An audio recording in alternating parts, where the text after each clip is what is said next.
4 cars of us always. Now this is one of my favorite pictures of Dad. This was up in New Hampshire, up close to where that Hurricane Mountain, where he was lost in the blizzard, that he tells about in the message, My Guide. And I took this. I took a couple shots of him up there. But I loved it because there was nobody there but us. It was just family. He was so relaxed, and it shows on his face. He's just relaxed and having fun. I have a couple pictures here that are just interesting. One day, this is a long time after Dad had passed away, we had, George and I had Mother in the car with us. We were going along the road down near the river, and Mother said, look at that, stop. And we stopped, and she says, that is Dad's old boat. Dad had a boat that he lived on for a while, before he was ever married the first time, and before the baptismal service on the Ohio River. He lived on a boat on the river. And at the time of the baptismal service, he pulled it up to the dock there at the foot of Spring Street, and this is where the people changed their clothes before they went in and were baptized there in 1933. And the name of this boat was the Wahoo.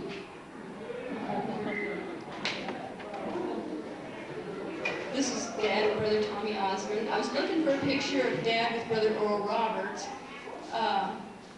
There was a story I was going to tell about clothes. And Dad, to me, he always looked nice in his clothes. He had a presence that he wore his clothes well. But he never had an expensive suit in his life. I know Brother Jack Palmer every year would buy him a suit. And sometimes the church would buy him a suit. But I mean, he never had more than 3 or 4 suits at a time. And they weren't really expensive suits, because he didn't want to put a lot of money, he didn't believe in that, putting a lot of money in clothes and brand names and all of this did not affect him. But it was in 1965, I'd gone to one of the meetings, my friend Betty and I had gone to a meeting with Dad up in Pennsylvania, in Philadelphia, and Oral Roberts was there. And one morning, it was at one of the services, and they had a little platform set up there, and Oral Roberts spoke. And Dad was sitting next to him. Oral Roberts was standing, and Dad was sitting right next to the pulpit, next to Brother Oral.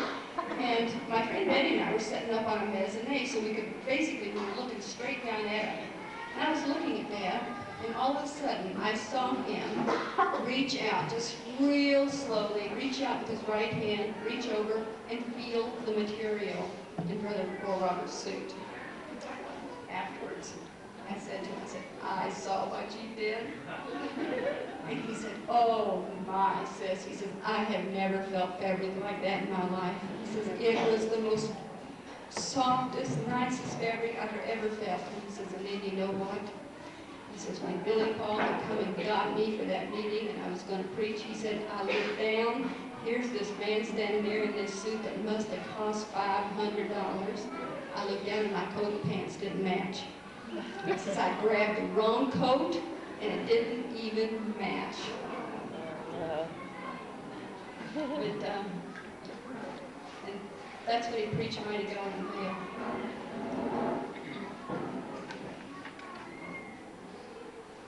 This is Dad and Brother Leo Mercer, who run his office for a while.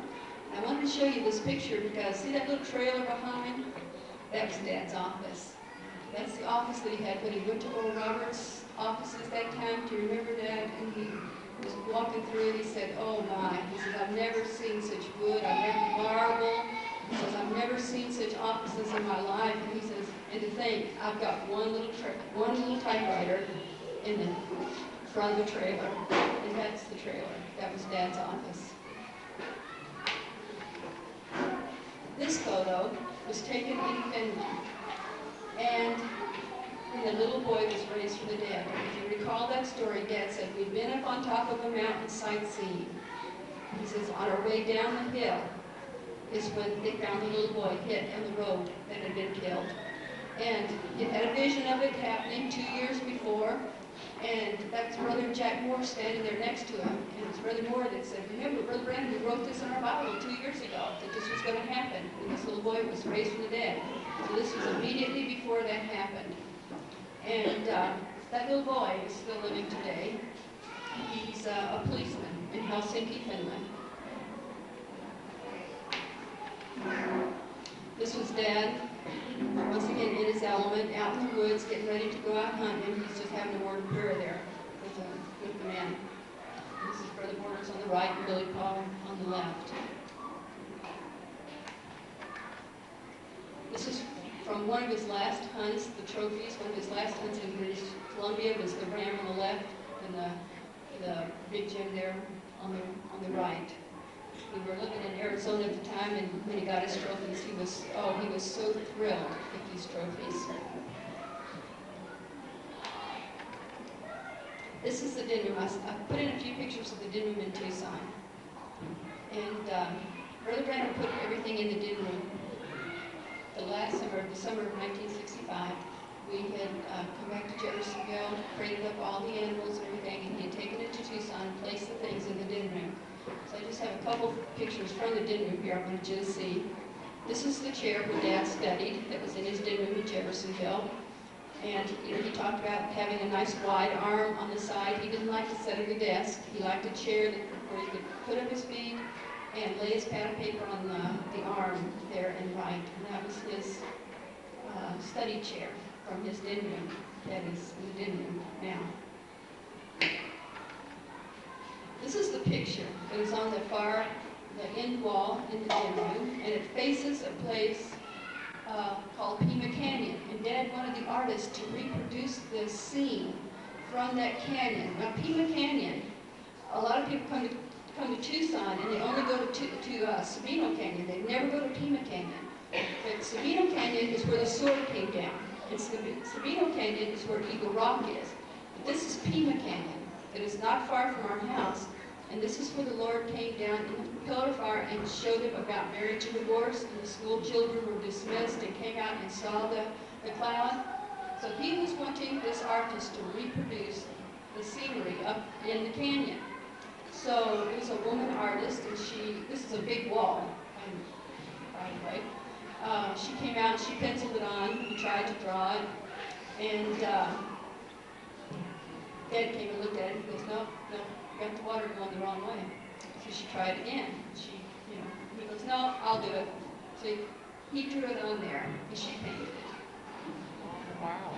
And you can't see from this picture, but there's deer in there, there's javelina in there, they're standing in the rocks that you can't see. It's really a beautiful picture. This is Big Jim, and the gun that's up there, that's Blondie. So many people who come to the den room expect to see Blondie, a light-colored wood on the stock, but this was Blondie. And it's hard to make out what that is, but that is a golden eagle, a mounted golden eagle that is on the coffee table there. And even back in 1965, the golden eagle was illegal to kill him, but this eagle had been killed illegally, confiscated by Fish and Game and taxidermist. And then a man that Dad talks a lot about on tape, his name is Brother Ben Bryant.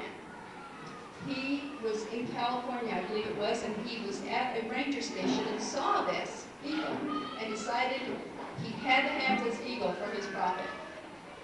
And any of you here know Brother Ben Bryant?